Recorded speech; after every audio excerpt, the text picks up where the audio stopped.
evening, everyone. On behalf of the Board of Education and the Phelps-Clifton Central School District, welcome to the Midlakes Schools virtual town hall meeting. A forum to better communicate with you, parents, and the school community, the requirements set forth by the New York State Department of Education for the opening of schools.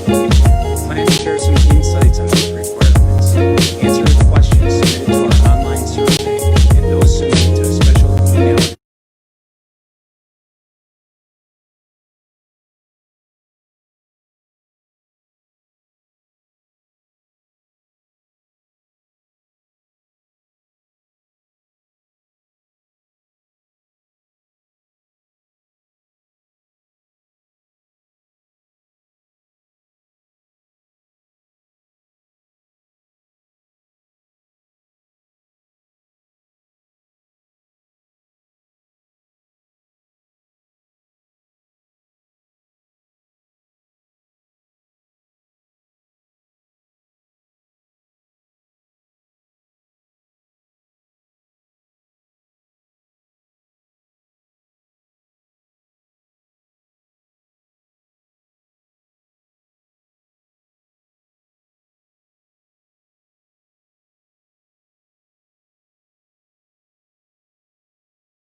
The question on everybody's mind: will school reopen in the fall, and what process is being used to come up with a decision?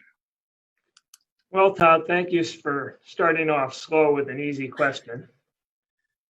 First of all, before I begin, I would just like to thank our community on behalf of myself, the administration, the entire staff, and the Board of Education. We appreciate the outpouring of support, patience, and cooperation we've received from our parents and community since this whole situation started in March. And we certainly appreciate the continued patience and support during this planning process. We realize this is a period of anxiety and frustration and anticipation for everybody. And we're working hard to answer everybody's questions as quickly and as responsibly as we can. So the question of will school open in the fall? School will begin in September in the sense that we will resume educating our students. Now, the extent to which students are on campus is really what we have to determine. Last Monday, we received a 23-page guidance document from the New York State Department of Health. And on Thursday, we received a 145-page document from the New York State Education Department. Those two documents, which do not always align or agree with each other, are the guidelines that we must follow to safely reopen schools. Both guidance documents require us to account for three scenarios. Having students all in person on campus to learn, having students all remote at home learning in a similar model as the spring, although we all agree that would have to look different, and what is being commonly referred to as a combination model or a hybrid model that would involve students spending some time at school on campus and sometimes learning remotely at home. And the rationale behind the hybrid model is reduced density on campus so that we can abide by social distancing requirements and other health and safety protocols that are embedded in the guidance. Those are really the challenges that face us, is designing those three models. We are required to post our plans for those three models by midnight on January 31st. Our entire plan will exist on our school website. The state will require us to upload to their portal a link to our website where all of the information can be found. And then it requires me to go through and make several dozen assurances regarding the health and safety of our students. We have to design all three of those models. And we have been told to prepare to spend time in each of those models throughout the school year and to possibly move back and forth between them depending upon the circumstances. You know, if there is a spike in cases and the governor makes the decision to close all schools statewide, then we would have to be prepared to move from whatever model we were in at that time immediately into remote instruction. And vice versa, to then come out of that potentially and move to a different model. All in-person instruction, whether it's remote or completely in-person, is bound by the 23-page Department of Health guidance document and the 145-page state ed guidance document. And the guidelines are stringent. Health and safety are paramount. And I want everybody to understand that that's exactly how it should be. Health and safety of our students and staff is exactly what's going to drive all of our decision making. Now, we're going to draw, as we are through the survey and through tonight's forum and other surveys and that are to come in the future, we're going to check in with our parents and our different stakeholders, staff members, students alike, to draw input along the way. We want to know people's perspectives because we know that this entire COVID-19 crisis has had a tremendously difficult, disruptive, and burdensome impact on our families, and probably will continue to do so. And we feel terribly about that, and we're very sensitive to it. But we must follow the guidance. And in several committees, I've made this comment, and it's a comment that may or may not go over well, but it's a comment that needs to be made. Regardless of the feedback we receive, that feedback is going to help us gauge where people are. It's going to help us gauge the factors that we need to respond to and how we might move in and out of different models. But the guidance is going to drive our decision making. Okay. The survey, for example, is not a vote. If 75% of our parents say we want X in September, but X violates the guidance, or we can't safely do X according to the guidance, then we can't do it, and we won't, because we have to follow the guidance to keep our students and staff safe. So we will upload our plans for remote, in-person, and hybrid instruction on the 31st. I will tell you right now that we've been given essentially 2 weeks to reinvent every single aspect of what we do. There will be nothing about school in the coming year that will look like we've done it in the past. Every aspect of what we do has to be changed. And we have 2 weeks to figure that out and to put it into words and put it in a way that people can understand it and post it on the website. I want to be very upfront and transparent with the community that is going to be a work in progress. What you see up on the website on July 31st isn't what you're going to see 100% on August 10th or August 30th or September 15th or October 1st. This is truly a work in progress where we are going to constantly look at the plans that we've developed, look at how they work in implementation, and discover that, oops, that part didn't work. We got to fix it and do it better. So it is going to be a living document, and our website is going to be the best source, the key source of the information on those changes. So when you read our plans for the 3 models on July 31st, you're going to see how we would do remote instruction if or when we have to do remote instruction. What in-person instruction would look like if or when we can do in-person instruction, and what hybrid models would look like if or when we can do hybrid models. I will not necessarily have a decision on that same day as to what September will look like for a couple reasons. One, the governor has stated that he will make decisions regionally and possibly statewide during the first month of August as to whether schools will reopen in the fall. So it would be premature for us to make a decision or an announcement really about any definitive model till we have some more up-to-date information. We also have to then, once we've developed our plan, continue the planning process by looking at the implementation and the actual logistics of putting it into place.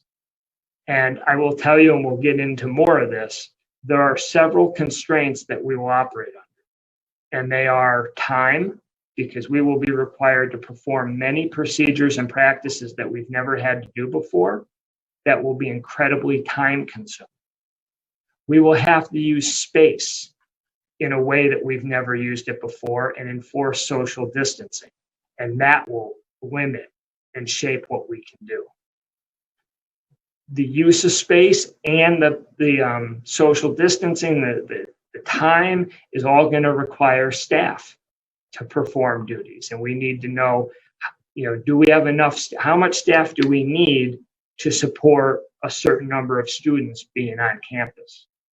And then this is going to be a costly endeavor because there are a tremendous number of unanticipated costs associated with opening school and having students on campus. So we'll get into more detail on that as we go. I'm sure you have many other questions that'll prompt me to give more detail, but that's an overview of the challenge that faces us and the process that we're in right now. I know a lot of the questions I'm likely to be asked tonight. I will be able to tell you what the guidance says, and I'll be able to give our community an idea of the information we've gathered, but very few, if any, actual decisions have been made because while this is a short process and will move very quickly, we're still early in that process. Good. I just want to make sure, can everybody on the feed hear me well? I got some feedback that my audio might not have been as crisp or as loud, so we want to make sure going forward that we got that resolved a little bit. I'm watching the comments on the feed now and just trying to make sure that everybody can hear me.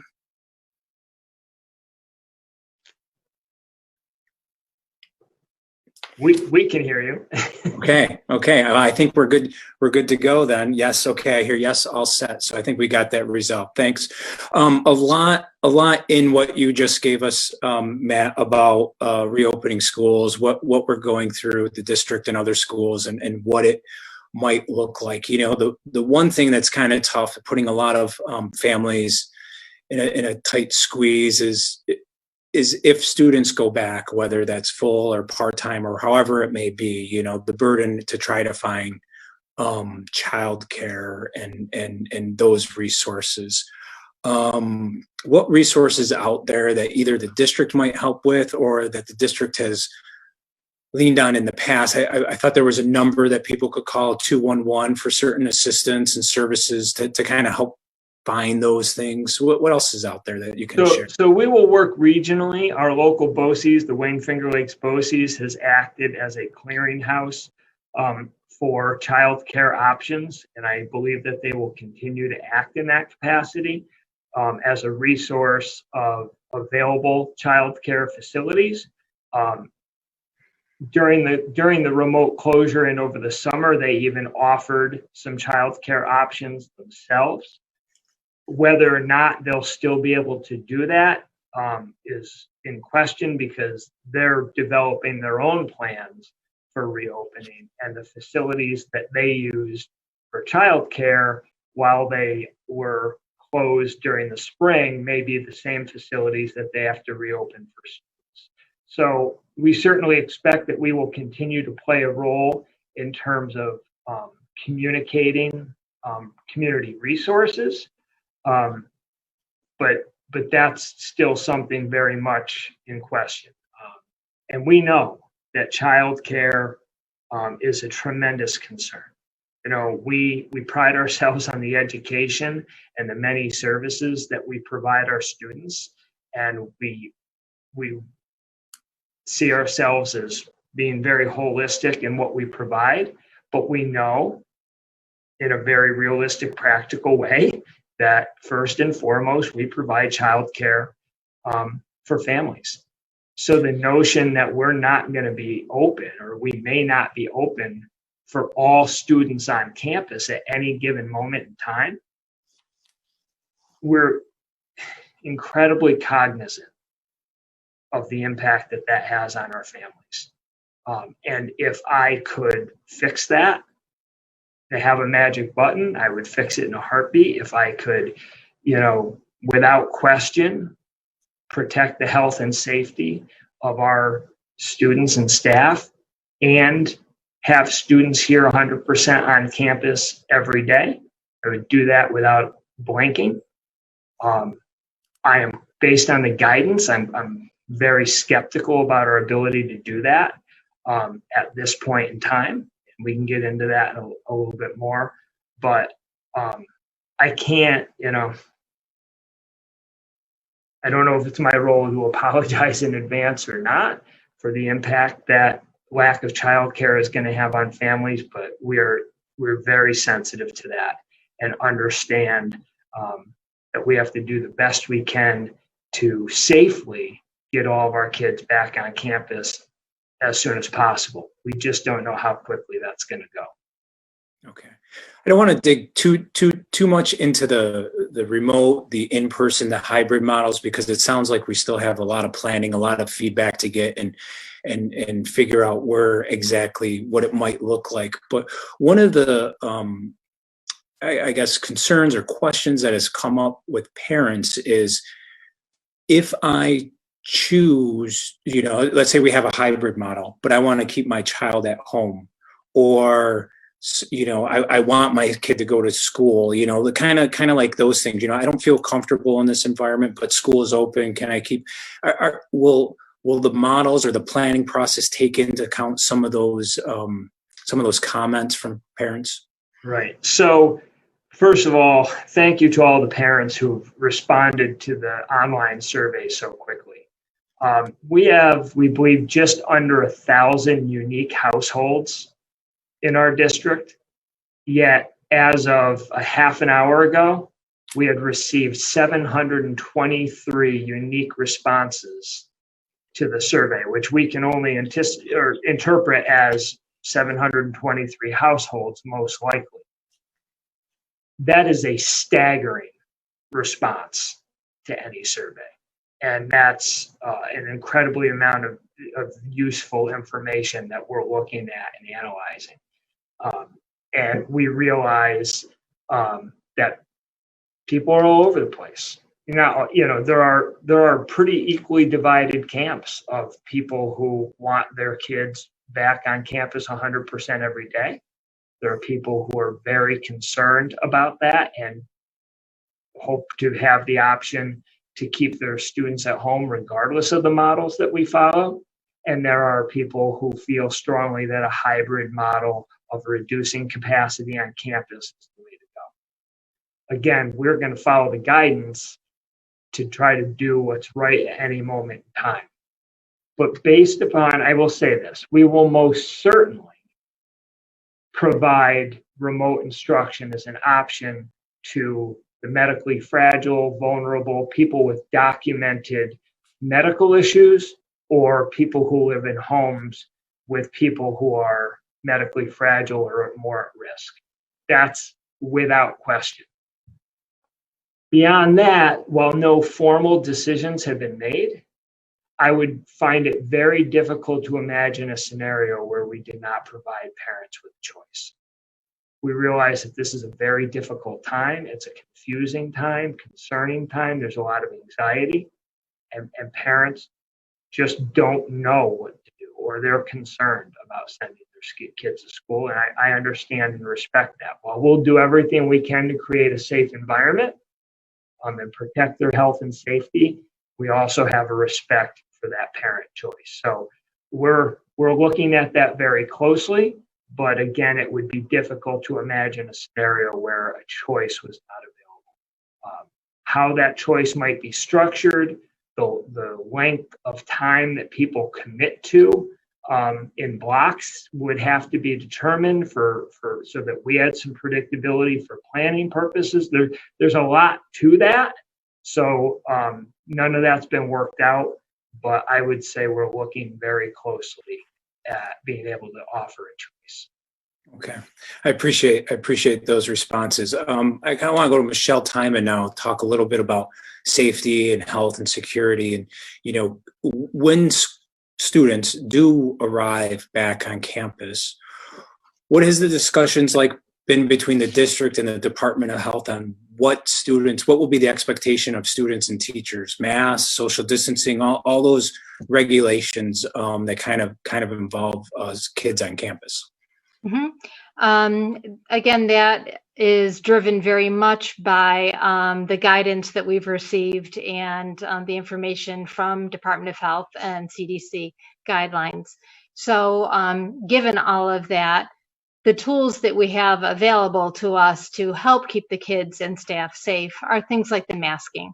That's a very important tool, as is the social distancing, the ability to clean and disinfect our areas, the ability to expect and teach our kids and staff for basic hand hygiene, hand washing, and just some of those basic skills. So those are all tools that we have and will be expecting to have in place, as well as screening of staff and students before they come on campus, to sort of weed out, where everybody is, if everybody's feeling well and are prepared to come on campus.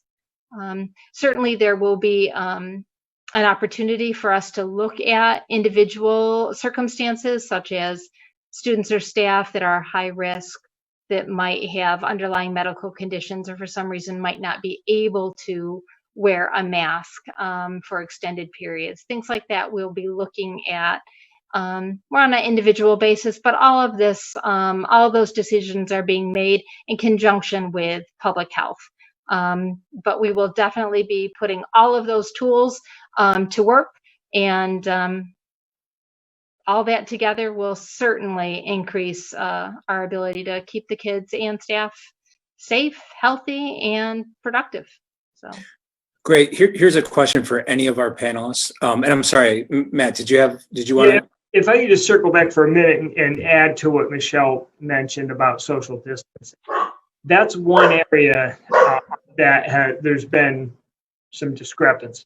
So social distancing or physical distancing, the notion of keeping people 6 feet apart, was referenced in both the DOH guidance and the Department of Health guidance and the state ed guidance. But they did not use matching language, and that caused a lot of confusion. And the next day after the state ed guidance came out on Friday, a frequently asked questions document came out that marginally clarified that discrepancy. And then, because the clarification was partial at best, another frequently asked questions update came out at literally 4:17 this afternoon, as we were preparing for this. So I need to seek guidance and interpretation on it. But again, as recently as 2 hours ago, another attempt to clarify social distancing. So, and it's still not what I would consider crystal clear. Social distancing and masking are going to work in combination with each other. We need to try to keep kids 6 feet apart. When kids are at least 6 feet apart, there's going to be some flexibility for them to have a break from their masks. Whenever they're less than 6 feet apart, they're going to have their masks on. And we need to monitor that from an age-appropriate standpoint, from a realistic standpoint, from an activity-specific standpoint. So as we make decisions, we have to decide to the extent to which we can enforce that with certain numbers of kids in the building or in our classrooms. What you need to understand is when our buildings were designed, they were not designed to house 25 kids. Our classrooms were not designed to house 25 kids 6 feet apart. So we're in the process of laying out classrooms, working out scenarios, doing the math to see how many students we can house in a room at a time to abide by that guidance without requiring students to have the mask on for 7 hours straight. So that's sort of one of the tightropes that we'll be walking as we make these decisions. That's another, that kind of hits on another point expressed by a lot of the parents in the online survey is, you know, and I have young kids entering fourth and first grade, and how do you get them to wear a mask all day? You know, so kind of having those breaks sounds good, but I don't know if there's any advice that, you know, do you start giving it to your son or daughter now to try and getting them used to? What other tricks or incentives that, you know, we can do at home to, or, you know, messaging to get out there to get them to wear masks more often? Maybe Michelle, if you want to speak to that, and maybe talk about our experiences to date with our small summer school program that we're running on campus.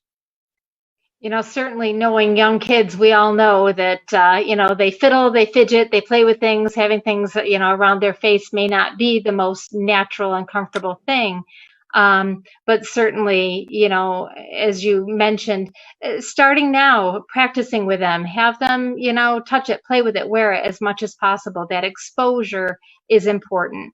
And beginning to educate them in terms of the importance of it and how it's a tool to keep them safe and healthy. What we have found this summer, we do have some children on campus, and we have found that they have done amazingly well with their masks. It has not been a huge issue. There may be a few reminders. Certainly they are taking some mask breaks in safe situations where they're socially distanced or outdoors.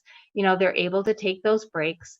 But we have not really found that the kids are giving us a hard time about wearing the masks or, you know, having serious difficulties with that. A lot of that is education and exposure and just repetition and support. But they've been doing great so far, and I don't think we should underestimate the kids' ability to rise to the occasion. I'd like to add a little bit to that, Todd, if I can.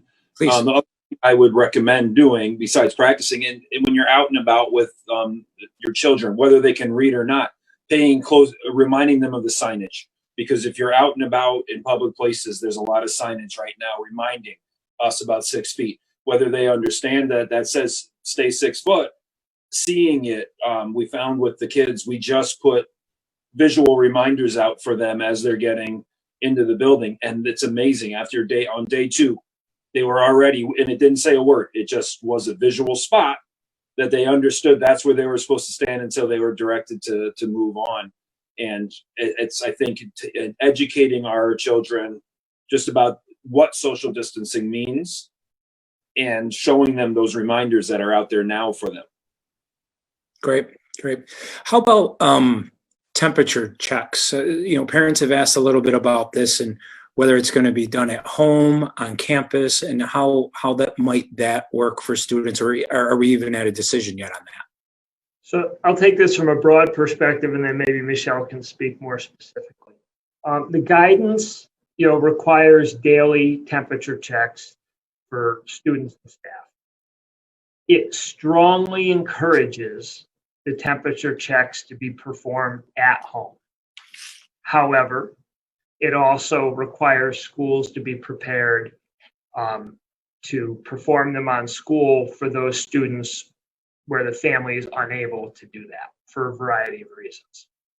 We are currently, that is one of the more complicated challenges that we're working through right now from a procedural standpoint, is to determine how we will know or how we can verify whether temperature checks were performed, and then what to do about it. We can certainly identify, we can have families identify right off the bat, listen, I'm not going to be able to do that. And then we'll have a list of kids that we know every day we need to take their temperature, and we will set up a procedure to do that.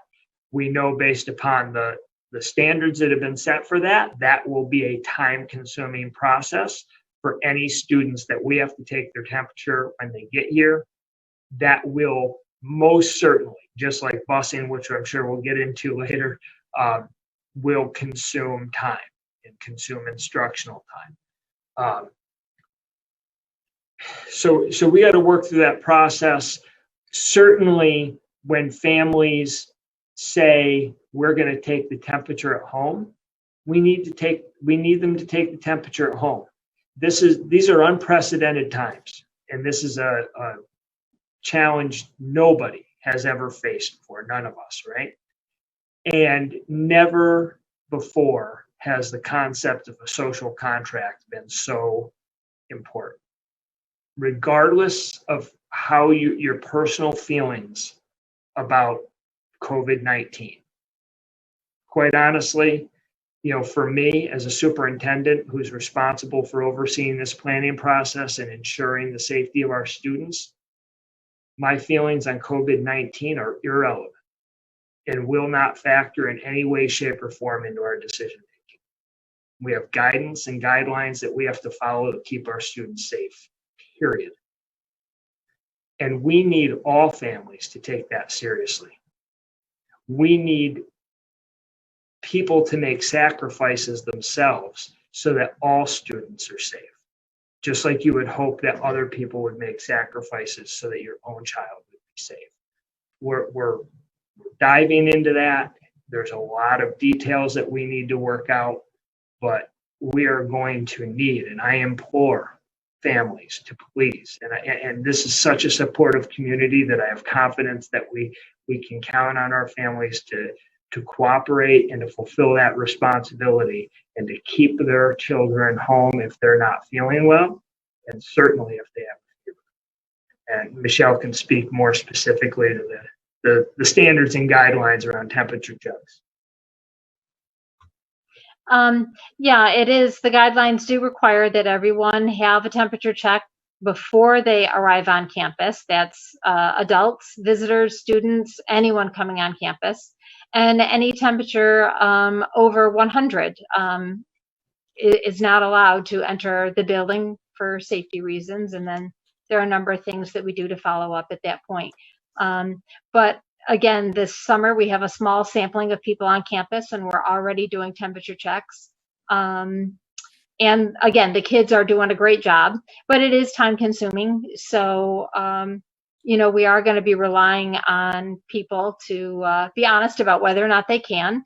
And as a district, we need to be prepared for checking everyone if necessary, because that's what the guidance says, is that everyone needs to be checked on campus. So that's something that is kind of fluid right now, that we're really looking at some different pieces of equipment that will help us do that, and different scenarios and different ways we might be able to get that accomplished. But again, those temperature checks and that screening before people come on campus is extremely important.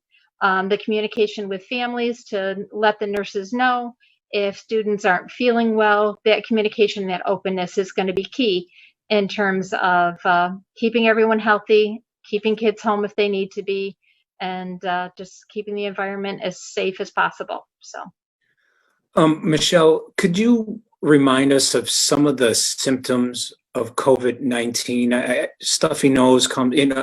yeah. Maybe you should talk about it versus me. Well, the list is wide and sort of widening all the time. There is quite a variety of symptoms that you can see, and it might be different from children all the way up through adults. But in our screening process, some of the things that we're consistently asking about is most certainly fever, over 100, cough, sneezing, repetitive, sore throat. With children, there might be a rash. Children might have stomach ache, nausea, vomiting. So those are all things that we're asking about in terms of symptomatology.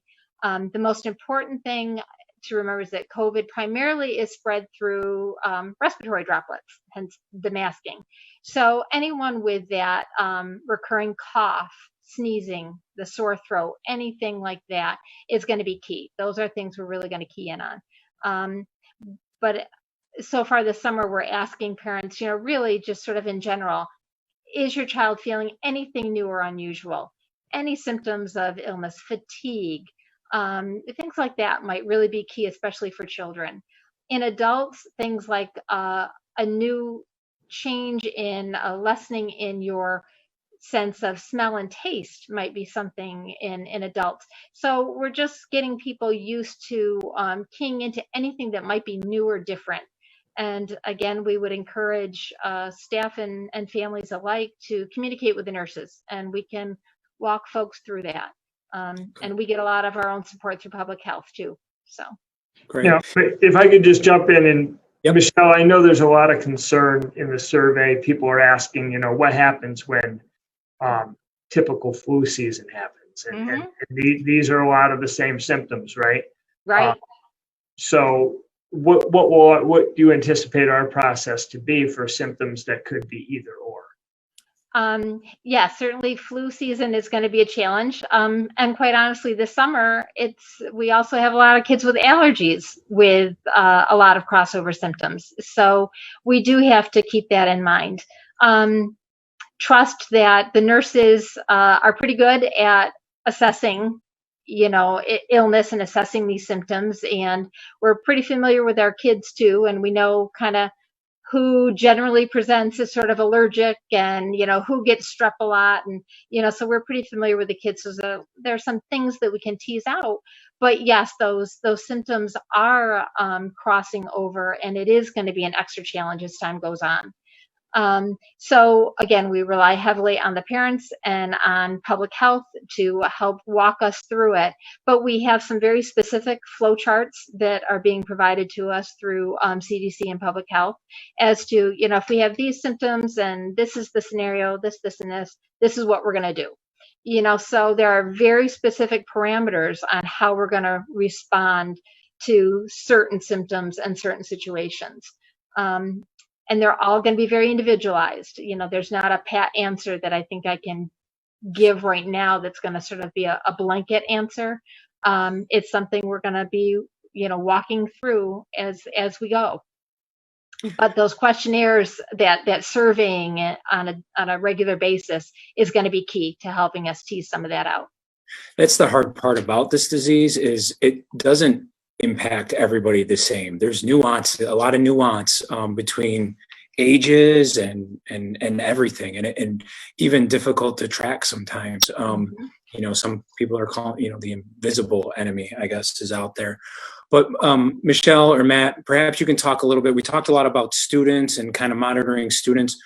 What about procedures for staff members and, employees of the school district that come on? There's some things that we're doing behind the scenes to kind of ensure that they have checks as well. Can you talk a little bit about those? Michelle, you want to talk about what your evenings and mornings are like currently? Well, my day's a little busy. What we're doing, again, the public health really wants everyone to be screened with, some basic questions before they even step foot on campus. Again, that's going to be really key to preventing the spread of any type of illness, is stopping it before it even enters the building. So to that end, we have started since June, I believe, with a staff questionnaire. So before any adult, staff member, visitor, anyone comes into the building, they have to fill out this questionnaire that I then review. So again, it's just a few simple questions about symptomatology, travel, and exposure.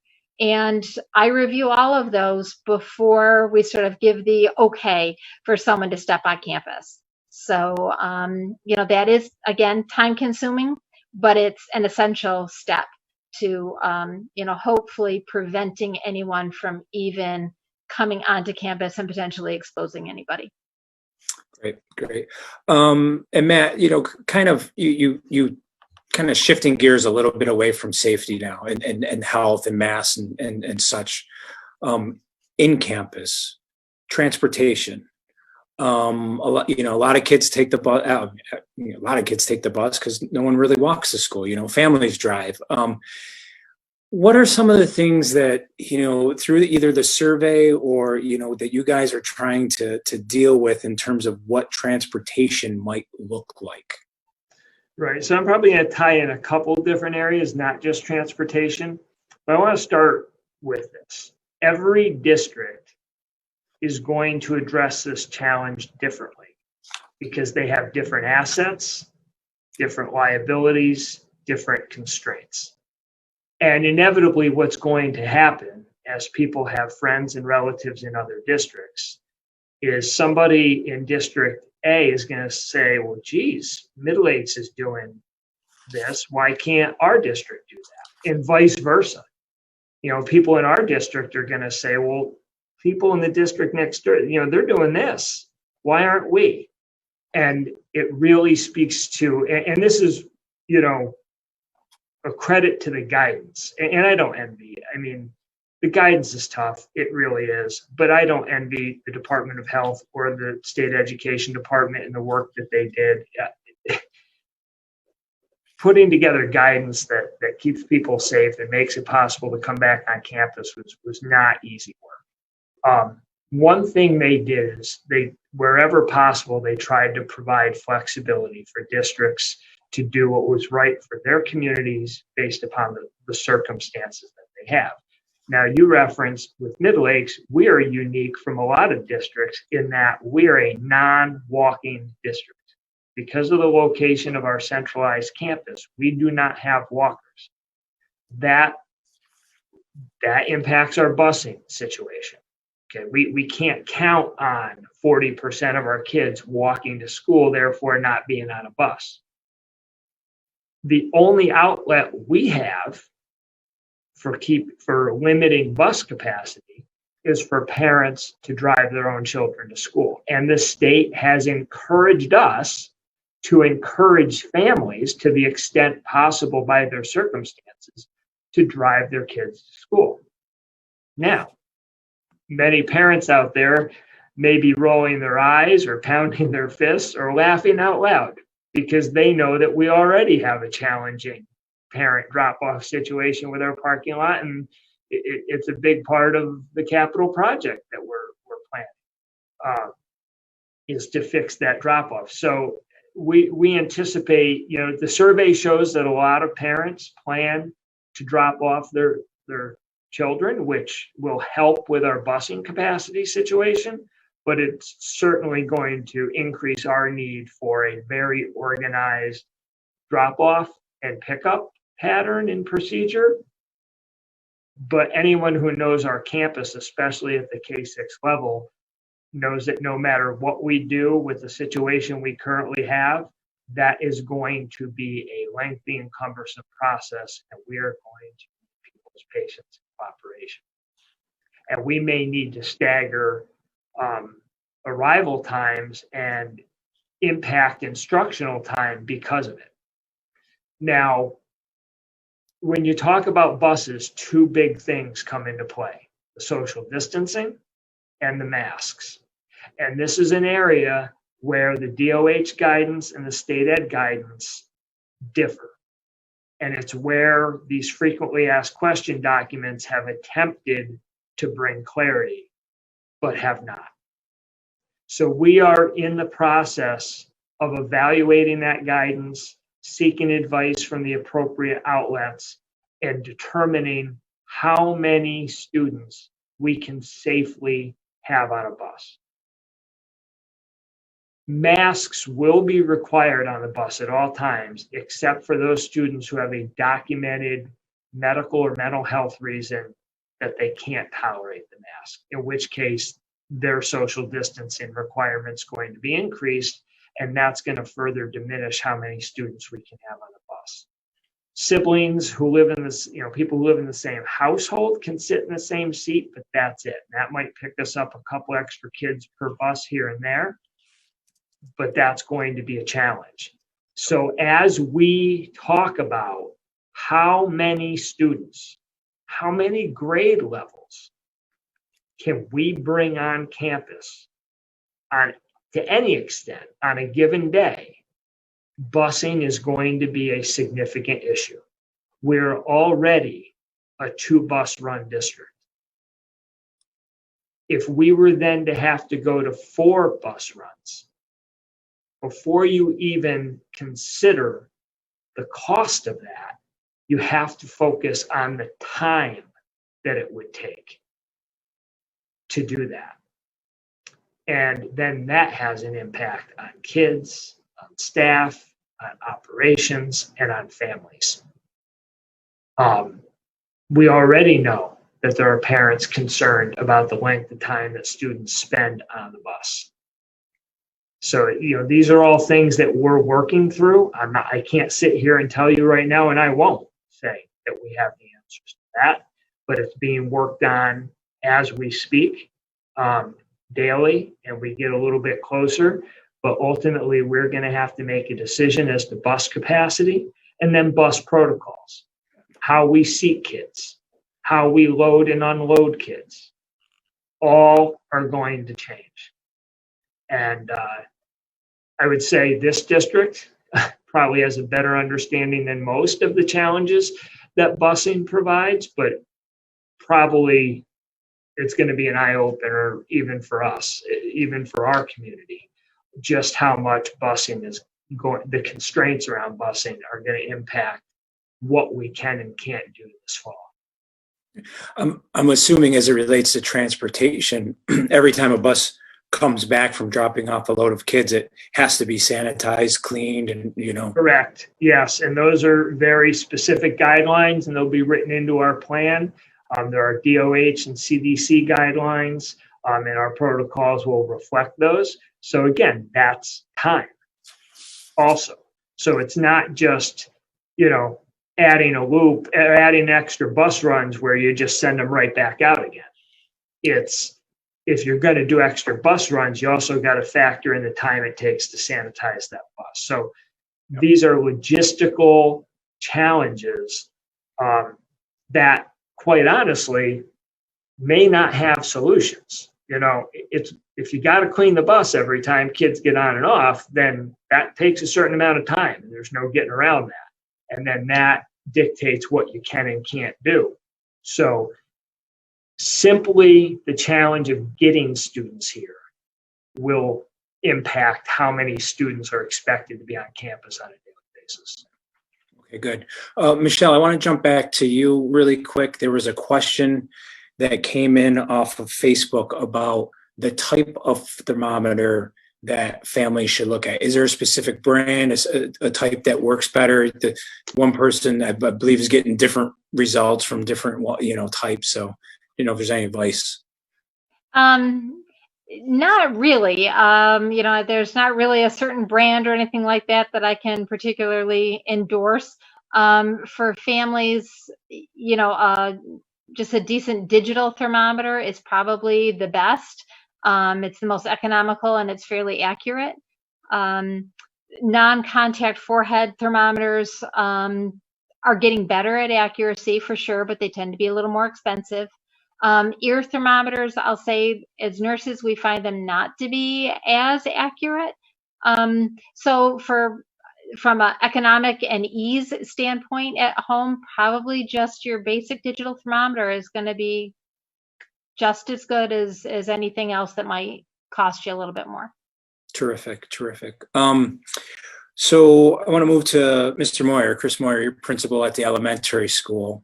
I know a lot of things are still in flux, but is there anything that you can tell us about what a daily schedule might look like, or, talk a little bit about staggered times? I don't want to, you tell me.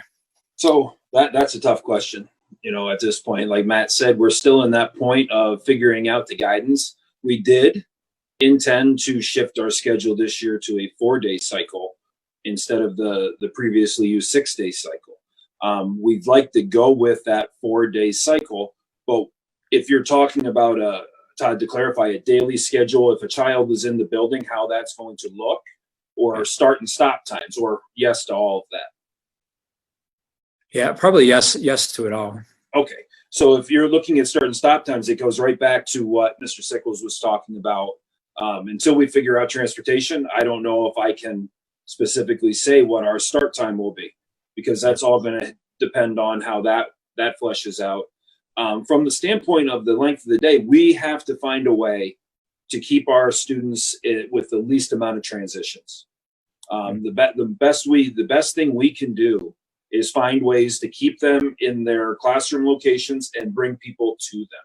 And that can, as Matt said, that can cover a whole lot more questions later on. that might go with specials and all those other pieces. So the more we can keep them in one spot and bring people to them, the better.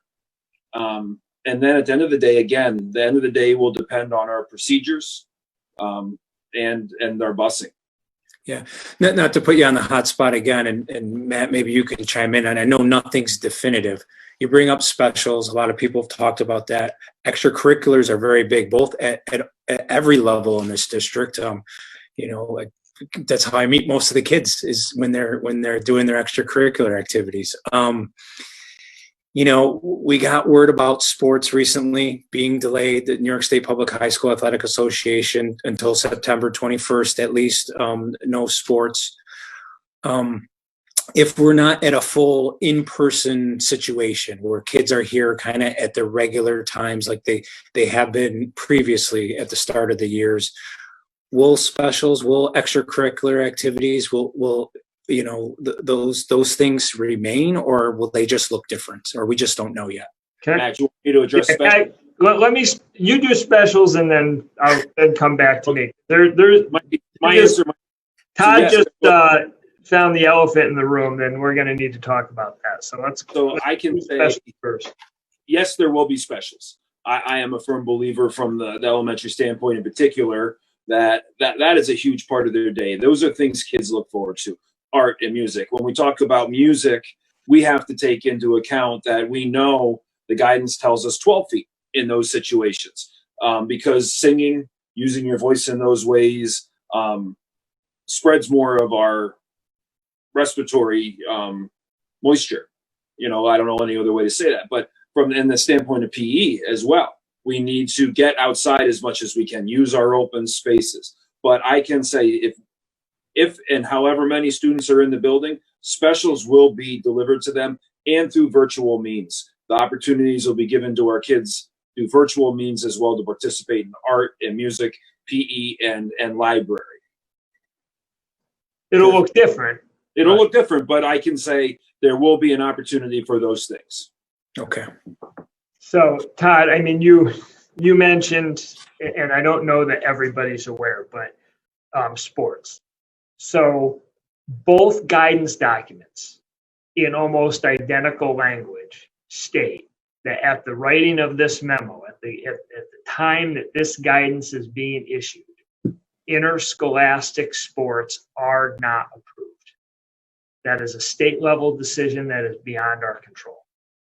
So the New York State Public High School Athletic Association, which organizes and governs school athletics and the regional, sectional, regional, and state championships, has reacted to that. They've had their own task force going from the spring through the summer, looking at every possible means of making athletics available to our students.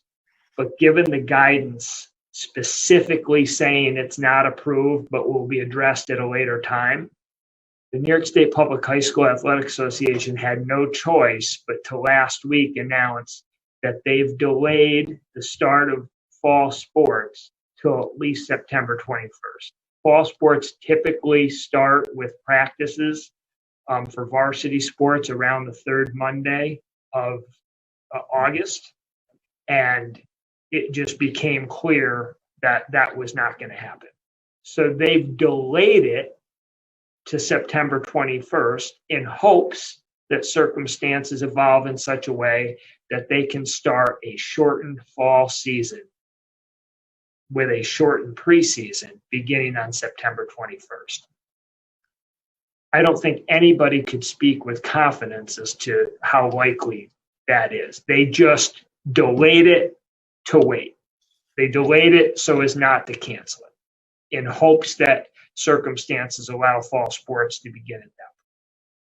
However, they also put out a proposal, and it would be contingent upon state level decisions, but they put out a proposal that in the event that fall sports are canceled altogether, that beginning January 4th, they would start a sequence of 3 condensed seasons.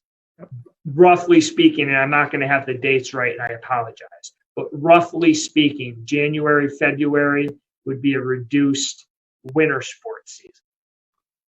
March, April into early May would be a fall sports season. And then May, June would be a condensed spring season. That is a proposal, a backup plan, pending circumstances that we don't know how they're going to unfold. But our hearts break for our student athletes. We understand and appreciate the value that interscholastic athletics bring to our kids.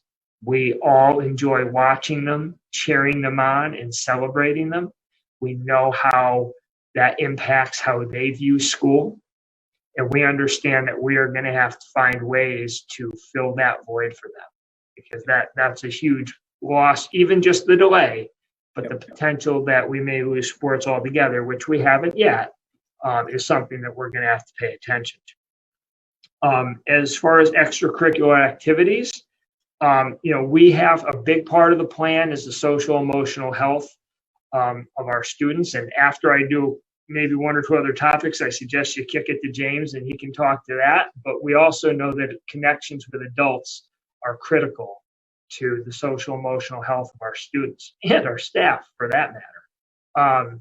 So we will look at which extracurricular activities we can safely provide according to the guidance.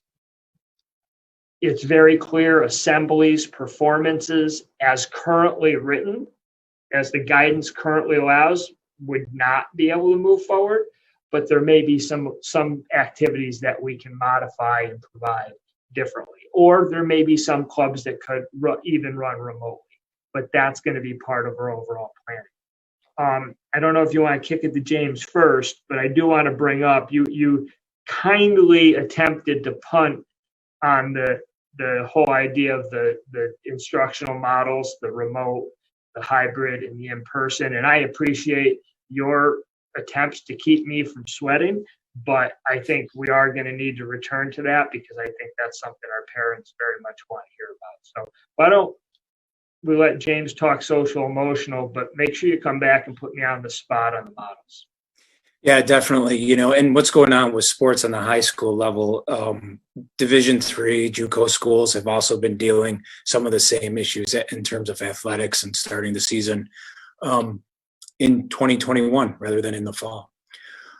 So James, social emotional learning. I mean, it's a big component about what happens with schools, and we could have a lot of students returning to campus in September in a totally new environment, a new reality going forward. They could be here full time, but they might not. How do you expect the staff to address anxieties around returning to school? We're coming together, but we still need to be socially distanced. And how do you ease tensions on that, ease concerns on that? Well, yeah, and I think the nice thing is there's a lot of research, resources and guidance that are out there in terms of communication around COVID, and even like what Michelle was talking about, of even just some of those basics and of looking at rules and routines and how we help them with the transition. But as we had these conversations, there's a lot of loss right now and grief. And so, in our area, there's a lot of work on trauma-informed practices and supporting staff with those and making sure that they have those abilities to think about how we talk about kids about that, because, from athletics and some of those connections that they have to, if we aren't fully in person, we think about kindergarten. That first day is supposed to be this day you hop on a bus and you get to socialize and you get that bus ride in and you greet your teacher, and our kindergarten teachers probably greet you with a hug and a smile, and just thinking through that. And it's an incredible weight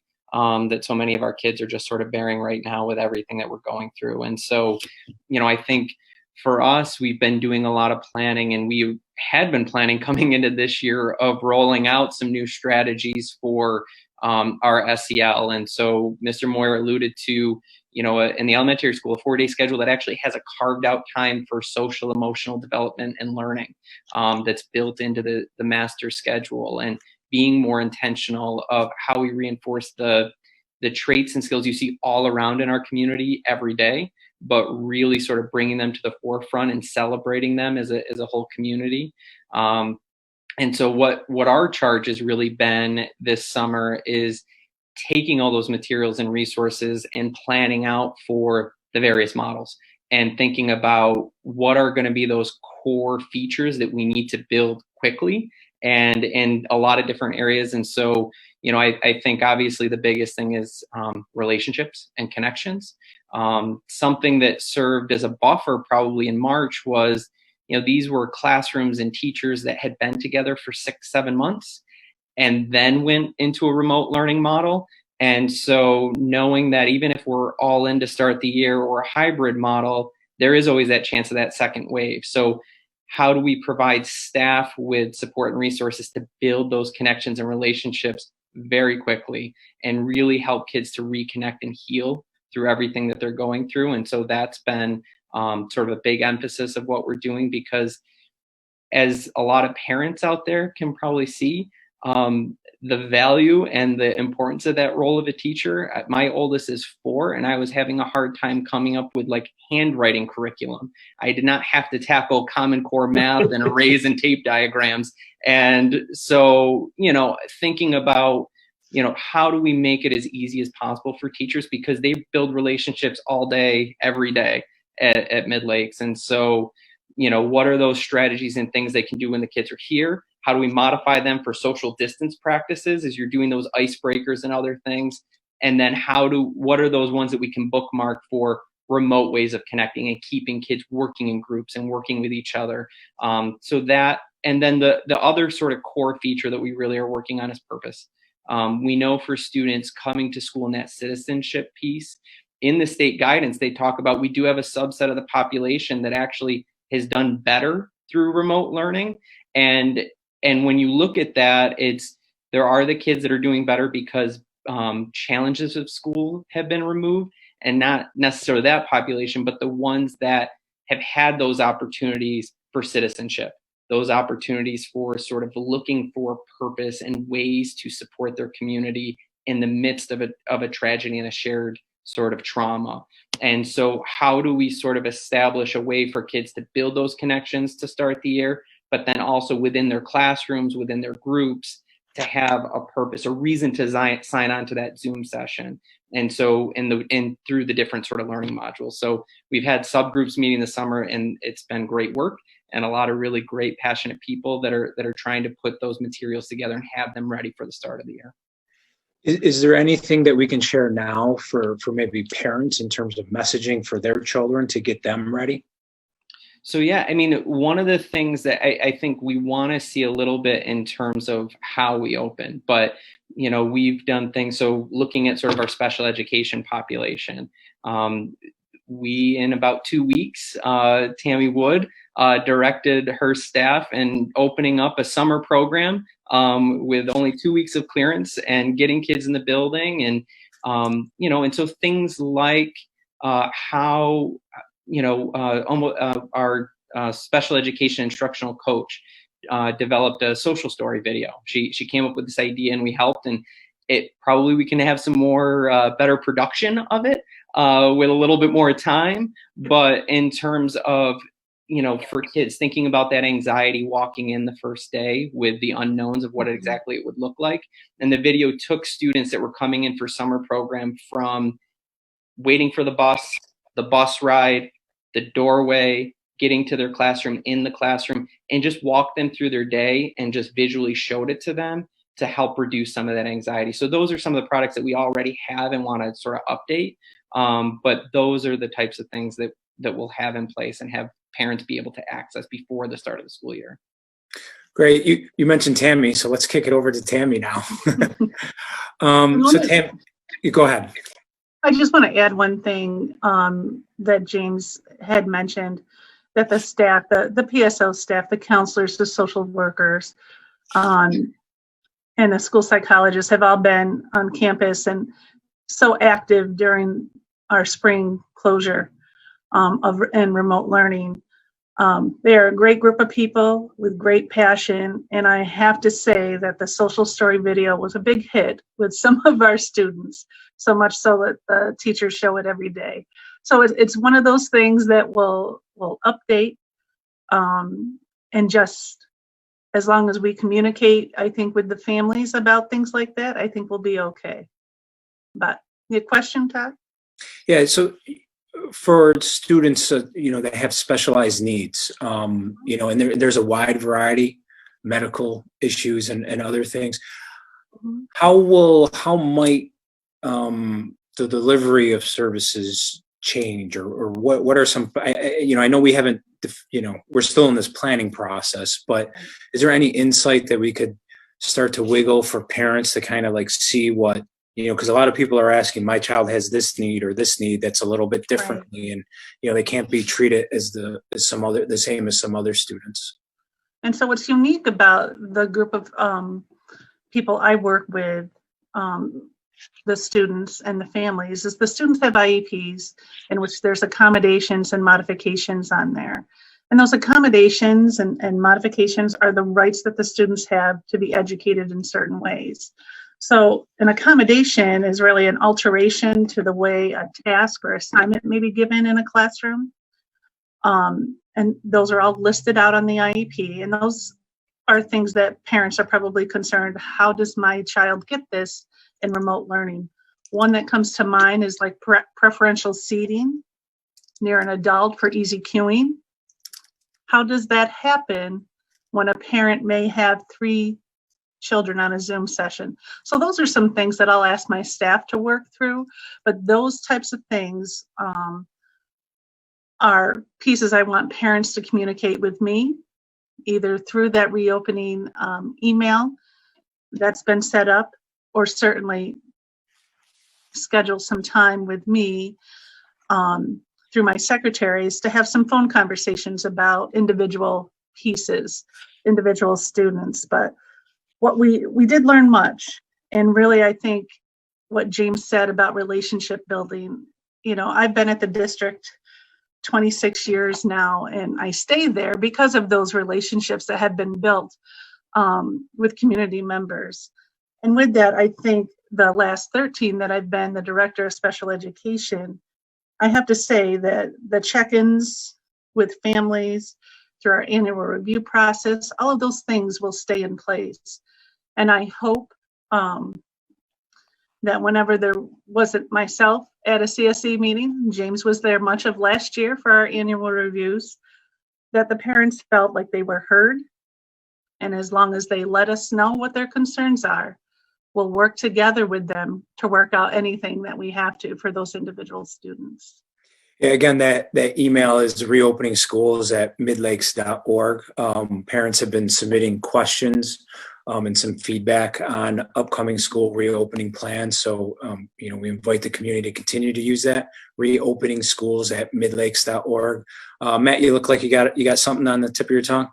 Well, I think we got to dive in to the models, and Yep. because there's some important points that I think a lot of parents are waiting to hear about. So I referenced earlier, we have a lot of constraints that we have to overcome. We have a lot of the guidance, distance, time, things like that, space that we have to manage.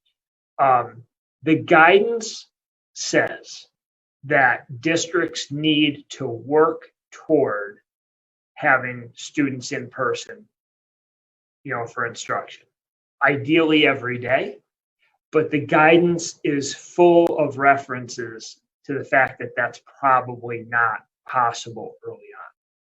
And I will tell you, with the social distancing requirements alone, again, our buildings, and I don't know of any school building that was, but our buildings were not built and our classrooms were not designed with the expectation of keeping kids 6 feet apart. So while no final decisions are made, I also want to be transparent because I understand families that you need to know. You need to know what to plan for. And I cannot see a circumstance where we could have 100% of our students on campus every day. Okay. And we're looking at probably at best what we could work towards is 50% capacity. We're doing the math in our rooms. We're laying out classrooms and working through the scenarios. You know, Chris and I were in a classroom moving desks around today, trying to figure out how many desks students can we safely accommodate within the social distancing framework. So there are going to be students who start either fully or partially remote. There just are. Not just those by choice, but by design. The guidance acknowledging the fact that districts are going to struggle, and some districts have different scenarios. Some districts have buildings that date back to when they had much larger enrollments, and now they have smaller enrollments, and therefore they've got a different level of flexibility. That isn't really our situation. So we got to look at how many students, you know, we can safely have on campus. So we're leaning into a hybrid model, but a hybrid model that even will have to be phased in. And no definitive decisions have been made, but we're looking at, you know, a model where groups of students, and we would try to group students by family across grade levels, because we understand that childcare is a major issue. And we realize that an alphabetical breakdown doesn't always get you there for obvious family reasons. So we'd have to really dig into that to be true to the family composition. But you might have, for example, students who are Monday, Tuesday kids, who are on campus Monday and Tuesday, and they're remote Wednesday, Thursday, Friday. And you might have Thursday, Friday kids who are remote Monday, Tuesday, Wednesday, and campus Thursday, Friday. And we're trying to try to set it up so that they can engage when they're at home with the instruction that's happening on campus. There's a lot to be done with that. And we know, I'm going to say right up front, I am extremely proud of the job our staff did on short notice in the spring to shift to remote learning when 2 days before we did it, they'd never heard the term. Mm-hmm. Okay? They pivoted, and I was just bursting with pride. Does that mean it was the gold standard of education? You're not going to find a person who works here who's going to say that. They'll hold their head high and say that we did a good job and we did the best job under the circumstances, but nobody's going to say we can't do better and we shouldn't do better if we have to move forward with remote instruction. So I anticipate every student, at least to start the year, experiencing some amount of remote instruction, probably 3 days a week. But that doesn't even get us all the way there, okay? And a lot of people say, well, just, pick a few grades and then spread them out in classrooms. Take every, I'll say, first grade class and split them in half. Well, and put them in different rooms. Well, now I need 2 teachers because I need an adult in each room with a group of kids. And there's an entire chapter in the guidance that talks about our financial constraints, that it was a tough budget year to begin with, that no new money is coming or we shouldn't count on it, and that quite honestly, buckle up and be prepared for a cut to state aid. All the while knowing that we have to spend money on PPE, personal protective equipment, other equipment, maybe some support staff in other areas it's going to have to come out of our savings, our district savings and contingencies. So we're not going to have the ability to double our instructional staff to cut classes in half and spread them out. And then as we look at busing, how many kids can we get here in a reasonable amount of time? Temperature checks. How many kids are we going to have to check their temperatures, and how long is that going to take? Hand washing. There are parameters, very specific circumstances where kids have to wash their hands. That's going to be time consuming. Eating. Are we going to be in cafeterias? And I say plural because we may be repurposing larger areas as additional cafeterias. so kids don't have to eat in the classroom because there's space issues there. And all of a sudden, a lot of your time and resources are going to be dedicated just to support a very small number of students on campus. And until we figure out how to do that well, we're going to have to be very slow, very measured, and very methodical about how many kids and how many grade levels come on campus. The guidance says, while you phase that in and while you seek that goal of everybody, you should first prioritize your youngest students, your students with disabilities, and your English language learners. If you got to start anywhere, you start there. So that's where we will start. But we're still doing the math on how many grade levels we can support. To start, we are going to have to pull personnel from the secondary level. It can't be teachers because they'll be engaged in remote instruction and they're not certified to teach elementary school. So you got both of those constraints. They're not available. But can we pull custodians from the secondary level to help with all the extra cleaning that has to happen for X number of grade levels at the elementary school? Can we move food service staff over from the secondary building to feed the student, however many students might be at the elementary school? Can we pull aides and TAs? Knowing that we also have to support our special ed programs. So people need to prepare themselves, and I apologize for this. The final decisions are not made, but the vast majority of our students will begin the year remotely. That's my anticipation at this point. Unless I magically find a way to double the size of our buildings and our large instructional spaces and our staff, which isn't going to happen. The only solution we have is to limit the number of students who are on campus. And we're going to start small because starting small means starting safe.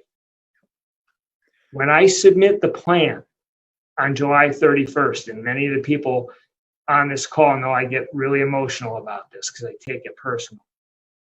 When I submit that plan, I'm going into the state portal and I am personally assuring that the plan and the procedures that we have in place will meet the state guidelines and will keep our students safe.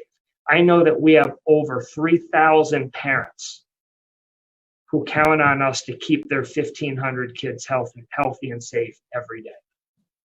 We will bring kids on campus when I can assure that we can do that.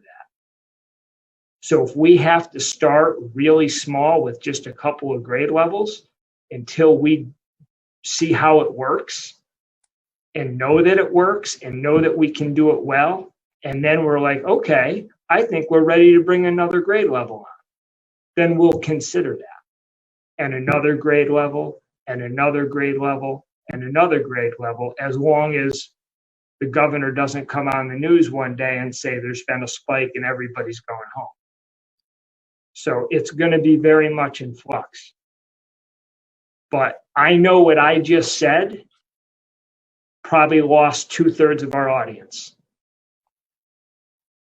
And they're probably cursing me with a variety of phrases right now. And I get it. I get it. This is disruptive. We count on our schools for a lot of things. And having somebody to be with them during the day is one of them. And to hear me say most of your kids are going to be home to start the school year, that's hard to hear. And I expect my phone, my email, and that reopening schools at midlakes.org email to blow up. I do. And you'll hear from us, and I get it. But health and safety are going to drive everything we do. Yep. It's a difficult situation because there's so many competing factors in opening school itself. I just want to, Matt, before this meeting, we talked a little bit about school spaces and you talked a little bit about it briefly. The one thing that the district cannot do is try to take over some of those BOCES spaces, right? I mean, the question has come up a couple Yeah, times. I saw that. I saw many comments about that. We are very fortunate to have a mutually beneficial relationship with BOCES. And I don't want to get into a lot of history because I know this is very personal for a lot of people, but years ago, due to a different financial crisis, the middle school building was closed to save money. You know, and it was a time similar to this, but nothing can be quite like this. But it required the district to make some really deep cuts and close the middle school. And it was fortunate that BOCES had a need for space and subsequently rented that space. That provides a service to the 25 districts in our BOCES, but it also provides a significant amount of rent revenue that forms the basis of our budget. So one, we have a binding contract. They are under contract with us and they will continue to operate here. And that's not changing now. And I don't anticipate it changing in the future. But even if it did, then we have a whole host of other problems because that's a source of revenue that would cause us significant pain in terms of programs that would have to be altered. So that's just not an option. And we're proud to be able to offer that space and provide that service to our region. And like I said, it's mutually beneficial. Todd, but don't let me end this without, we've focused a lot on K-6 and there are, I know, some 7-12 concerns that we should address. So I'll leave it to you to guide that. But well, one thing I wanted to get into, we got less than 10 minutes, and I guess if we go over 8, it won't be, tremendously, it won't be a bad thing. And this could be K-12 or the secondary level, but remote learning, right? Happened last year. The staff quickly assimilated. They embraced it as best they could. And, some people enjoyed the students, that is, the feedback is they enjoyed the flexibility because they could get some work done on their terms. But, there's other cases where perhaps it wasn't embraced or successful enough. What has the district done to either increase professional development opportunities for staff or what are some of the things that the district has been doing to make sure we go back to remote learning, which it sounds like it might be a component that it's even more successful? So right now, our focus are creating these plans, right? I mean, that's the first focus. But then we have to design the policies, procedures, expectations, and professional development to support all of them. And that PD is going to range from health and safety protocols and training, if we're on campus in any capacity, to how to move back and forth between different models, but certainly how to teach remotely more effectively than we did. Again, that is not to discredit what we did. The circumstances were very unique. But the guidance, we've been having these conversations for months about what went well and what didn't go well. And we made some deliberate decisions back in the spring where we prioritized social emotional needs. We prioritized being sensitive to the anxiety that everyone was feeling and the adjustments that families were making. So we adopted grading rubrics that were very forgiving. Specifically trying to be family and student centered. That worked for some, and for others it actually ended up causing more angst and more confusion and frustration than we intended, and we get that. So I'm going to start by saying that the guidance requires us to do a better job. But even without the guidance, we know we have to do a better job. We have been engaged with a lot of different stakeholder groups. In fact, we had a lengthy 2-hour meeting today with a group of about 10 representative families that covered, different grade levels and needs. And they told us, we need more consistency. We need more predictability. We need a schedule that we can count on for our kids. But at the same time, we're still going to need some flexibility because I may not be able to help my kid until after I get back from work. So we know there's a lot of challenges there. But while the guidance, the state has always left grading procedures to local districts, and I believe they always will. And they were very clear in the guidance, we're not touching that. Grading policies and procedures are the purview of local districts. But what they were very clear on is there must be robust, rigorous, and structured opportunities for feedback on student work. There must be more accountability. We are now going to be required to take attendance of students, not just when they're physically on campus, but even when they're remote. Now that sounds odd, right? And it's a challenge, and we're working through ideas for that. But we are going to have to track engagement, daily engagement. Now, it may not be the student being with every teacher every day, but we have to track that a student was engaged academically on a daily basis and report that to the state. And the old accountability that we were freed from last year for chronic absenteeism and lack of engagement, that's coming back. And it should. We collected that engagement information anecdotally last year from teachers, and our deans and our social emotional staff followed up, and teachers followed up the best they could as they were adapting and navigating. But we have to be more systematic about it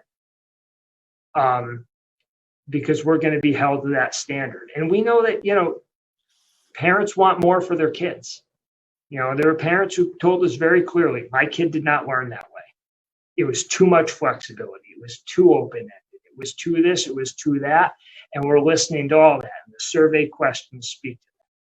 So we know that whenever we're in remote learning, whoever is in remote learning at any given moment in time, we need to do it better.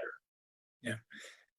Can I speak to some high school stuff? If you can come back to me in a minute, I do need to address a couple high school issues. Yeah, but that's the challenge is in this whole new world, you still have to provide students, the same opportunities, try to get them to the same level, be equitable to all. And oftentimes that means being even more individualized in this new world. There's a couple questions that came off of Facebook that I want to get to. We're a couple minutes to 8, so I want to try to go through them rather quickly if we could. The first one is, and it's a matter of process in the fall, and maybe Michelle, this is one for you, or Matt. If a student tests positive for COVID and has to be out for an extended amount of time, let's say 2 weeks, because that seems to be the quarantine number, then they go into, I'm guessing, a remote situation for learning. How will learning be delivered in that situation? So that process is we meet with public health tomorrow, and I hope that will be the first of many meetings to, how are we going to handle identification? How are we going to handle the reentry timeline and process?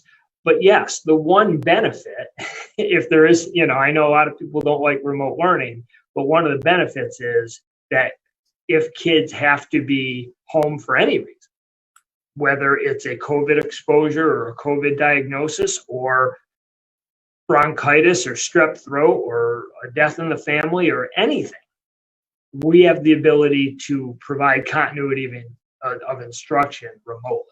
So that's going to be an asset to us. Do we know yet those students, the career and technical students that go to the BOCES Center out in Flint, like transportation, how those who really work with their hands? Yeah, that was one of the issues I was hoping we'd get to. So at this point, now everybody's doing what we're doing right now, which is planning.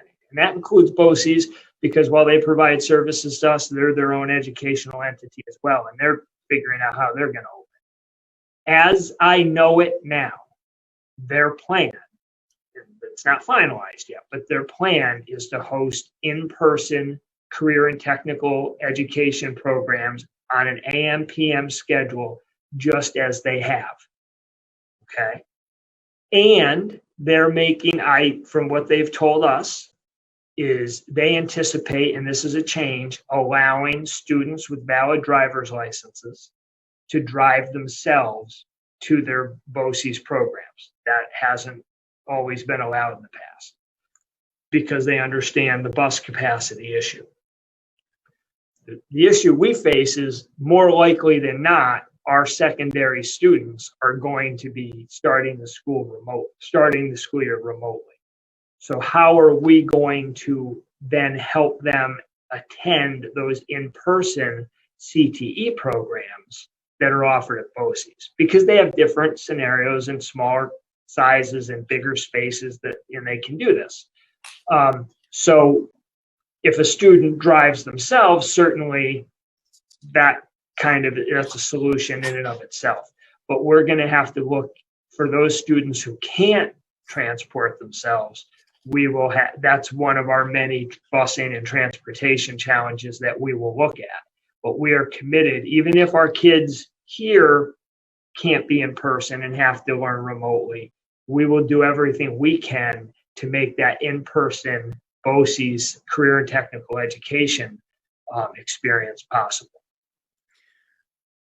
Do you see, let's just take a student in their senior year. Sometimes they only need a few credits to graduate. School might not be full day for them in some cases. Will they be, and I think you mentioned this earlier, will they be more on a remote learning schedule potentially in the beginning, or what other impacts you see on at the high school in particular? Todd, really, it's hard for me to imagine a scenario where all of our secondary students don't start remotely. So not just seniors, but all of our secondary. Now if there are ways to avoid that, and if the guidance evolves or we find other avenues and ways to overcome our constraints, and we can get them on campus, we will. It would still probably be at 50% capacity, but it's more likely that we're going to take a staggered incremental approach working from the lower grade levels up. So I would expect that our oldest students, theoretically, where we're thinking now, pending more feedback, pending more study, that our oldest students would be the last to come on campus. Because they're, outside of our students with disabilities and our English language learners who we have to prioritize. And we are still working out how to do that. And, Tammy can maybe speak to it, but that's very much in flux. We're early in that process of what that might look like. But generally speaking, the majority of our older students will be remote longer. Okay. And where things stand right now, testing, regents, ACT, college prep stuff, all that stuff hasn't changed yet, or has it? Well, we don't know. We know that, all 3 through 8 testing and regents exams were canceled in the spring because that was sprung on us. There's just no way they couldn't. Given the fact that they're having us prepare for the whole school year in many different models, we'll see. I think they're going to make every effort not to cancel those and to get back to administering those assessments to measure student learning. And certainly I would think state ed would be reluctant to cancel those capstone graduation required exams 2 years in a row, but I don't know. We don't know what circumstances are going to be by then. So those decisions are in the future. We're going to plan as if those exams are going to happen. As far as ACTs and SATs, that's an interesting one because right now, to my knowledge, they're being canceled left and right. And there's many colleges out there that continue to say that they're requiring testing in SAT or an ACT. I think at some point something's going to have to give. Either we're going to have to get to a point where those exams are being given consistently again, or those colleges are going to have to relax, or reevaluate how they assess students, because certainly there are a lot of colleges who went testing optional or non-testing years ago. So you might see the colleges that still require standardized tests go that way. But those are questions we just don't know. Those are decisions that are going to be made by other entities, and we're going to have to react to them. Do you envision, as we try to develop plans, and we talked about specials, we talked about extracurriculars, sports activities, and I guess I'm thinking a little, I'm assuming if there's the opportunity to, that we would still offer courses that would provide college credits. But if funding stays the same, do we think that all the programs will stay the same? I mean, that's a big question, right? Funding. It's a huge question. And so colleges that we're affiliated with are in the same boat that we are. You know, they're figuring out what their August and September looks like, and they're dealing with financial challenges, and all sorts of issues. So college credit courses rely upon our affiliation and partnerships with colleges. So what the colleges decide to do is going to dictate the opportunities that are available to us and our students. We hope that those are opportunities that aren't lost, but I would expect, you know, those are courses, you know, because colleges do a lot of online work. Those are colleges that could probably shift remotely and online easier than even a lot of our high school courses. But quite honestly, the availability of those courses may be tied far more to the financial situations being faced by the colleges that we work with. Again, we have those decisions, whether they've been made or not, they have not been communicated with us yet. We've got long-standing relationships, and we hope that those opportunities continue for our kids. But we have to wait and find out. Okay, I got a question for all of our panelists. So maybe we can start with you, Matt, first. And this is a question that came from Facebook. And the question is, so as parents, how can we assist in resolving all of the different components that they face? How can they help the system, help us, help the district? Well, be patient. We're first and foremost, I mean, this is a monumental challenge. And every day, you know, our team can look each other in the eye and say, wow, we got a lot done today. But then we can look at it in relation to what's left to be done and go, we got nothing done today, you know, so it's a lot. And so patience, support, understanding, we get it. We want what you want, which is to have your students here safely. And that's what we're working towards. But we got to get these plans together, and then we have to figure out how to implement the plans. And, you know, so patience, but engage with us. One of the big parts of our plan, our requirements, is a robust communication plan that's going to have to be a two-way communication. And tonight's about that. Tonight is about engaging. The survey is about engaging. I think you may see different panels along the way, but I think tonight launched my town hall meeting career, because I expect to be engaging this way and in other ways with our community throughout the school year. I think you're going to see lots of communication. I think you're going to see a lot of surveys. They may be quick, short surveys on what's going well, what isn't, but engage with us. And, you know, I almost feel like I don't have to ask, because over 700 families responded. So that, you know, you're engaged, you're ready. Keep that up, because we need the feedback. We want to hear from you. And we don't want to hear just the good stuff. Reading through the comments, that wasn't fun. I get it, but it's okay. I get it. We are going to make mistakes. We're going to post our plan. We're going to tweak our plan. We're going to add to our plan, and then we're going to implement our plan. And at the end of day one, we're going to look at how day one went, and we're going to say, well, that didn't work, that didn't work, and that didn't work, and we got to do it better tomorrow. So give the feedback, you know, work with us, you know, because sometimes we might think it went well, and until you tell us otherwise, we won't know. So we're developing thicker skin by the day. And we want to hear it so that we can do a better job for our students and their families. Okay. How about you, James? I think echoing what Mr. Sickles said in terms of just that communication and reaching out for sure. I know on the people support side of things, there's been countless times with counselors, whether it's some sort of like social emotional crisis in need and supporting that. But, I've seen our PSO staff through this time maintain connections, and even through remote connections, of sending home Uno cards so that everybody has their own set of Uno cards, and Connect 4 games where they have the columns numbered so that they can kind of play and connect. And then obviously deeper conversations can happen as well. So reaching out and letting us know, and I'm sure Todd will have plenty of sort of avenues for that to happen. But as we're getting closer, the things that'll definitely help us is if we know in advance, I'm really worried about my kids' transition back to this format. I'm really concerned about this. If we know those names in advance and we can connect and reach out prior, that definitely will help everything that we do. So please don't hesitate to reach out. And there's definitely people here that are ready and want to assist in any way they can.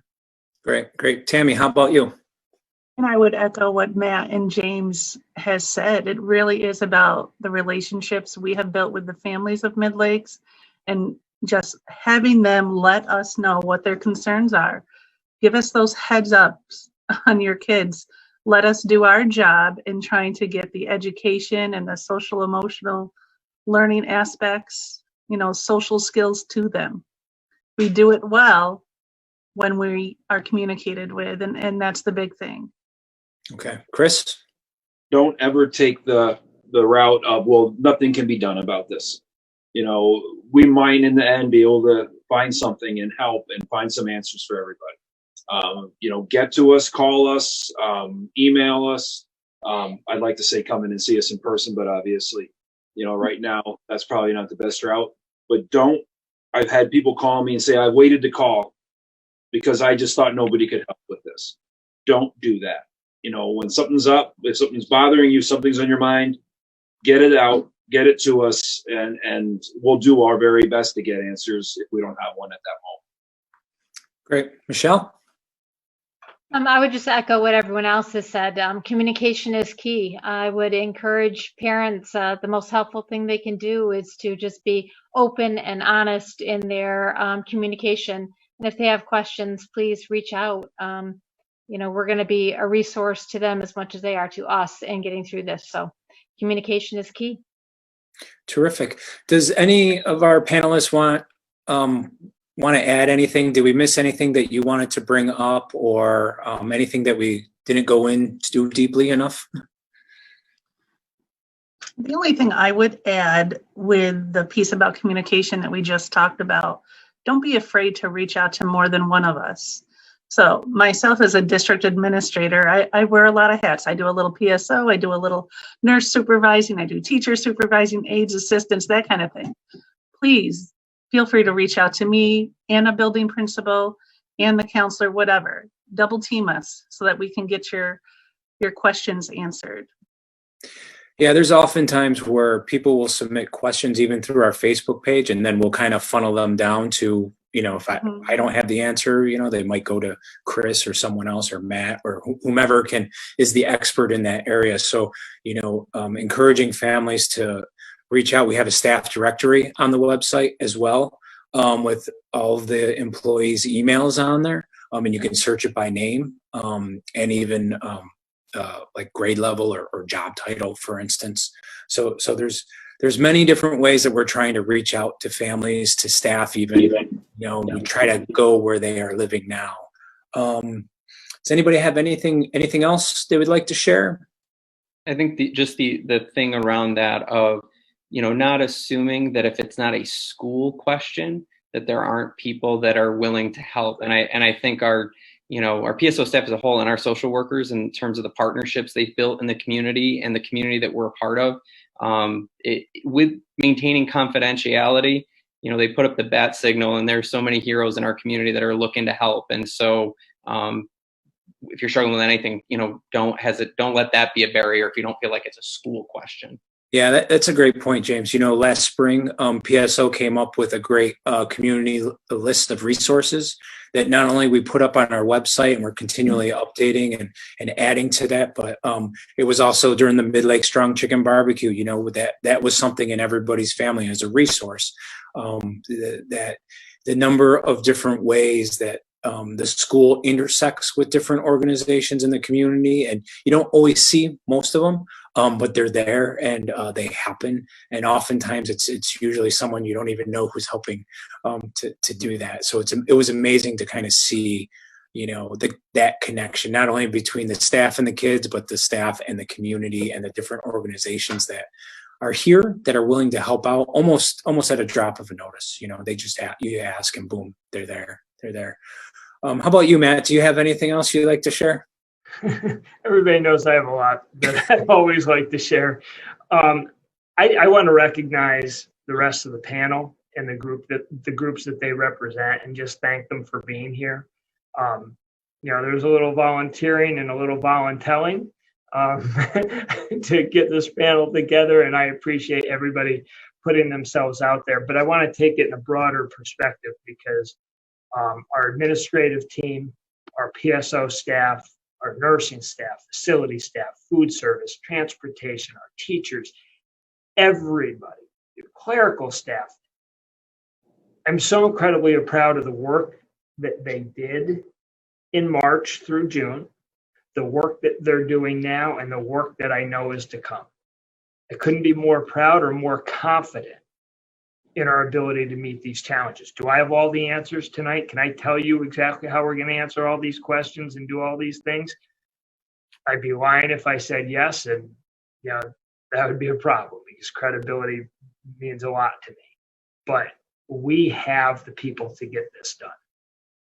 And I just want to thank everybody for what they've done and what they will continue to do. And I want our community to know about that confidence level. I also want to thank our community. Again, 723 responses to that survey is astounding. And again, it wasn't all fun stuff to read, but that's okay, because I know that the same people who wrote those comments and asked those questions are the same people who line the streets of Phelps and Clifton Springs when we parade our student athletes and when we parade our graduates. They're the same people who rallied on their own to initiate the Adopt a Senior program when the class of 2020 faced such challenges. They're the same people who rallied and did the Adopt a Midlakes staff member program to make each of us feel appreciated. You know, these are the people who are so proud to be members of this community and to send their kids to Midlakes. So their comments and their questions and their concerns are shared in the same spirit that we're trying to prepare for the start of school. So I'm just excited and grateful for the partnership. It doesn't make the lift any lighter or more challenging, but it will make it lighter in a way, because you know that we have each other's back. We'll get it done, and we'll constantly work to make it better. Every day, we'll strive to do better than we did the day before. And that's the promise I can make to the community. Okay. Well, thank you for that. Thank you for all the panelists. On behalf of the Board of Education and Superintendent Sickles and the entire Midlake staff, we want to thank the school community for its feedback, its patience, and support during these uncertain times. Tonight's town hall isn't the final time you'll hear from us. You can continue to fill out the reopening survey at midlakes.org through Friday, July 24th, midnight. You can submit questions to reopening schools at midlakes.org. That's reopening schools, one word, at midlakes.org. These avenues, along with the input from tonight's meeting, will help the district create the best plan while allowing to follow guidance from the state and the Department of Health. As a reminder, a replay of tonight's town hall will be available on midlakes.org and on the Midlake Schools Facebook page. Thank you. Stay safe. Have a great night. Thank you, everybody, for joining us.